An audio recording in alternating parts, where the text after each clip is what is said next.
That right there, that's the coupler. Right there, that's what you cut because you couldn't get the door off. The way that you get a coupler off, that little circle right there, you push it with your thumb.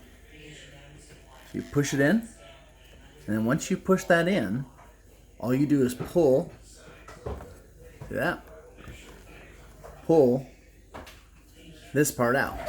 So you push in, and you pull that out, and it pops out like magic. So we went to the store and bought another coupler and coupled these two together, and it's like magic.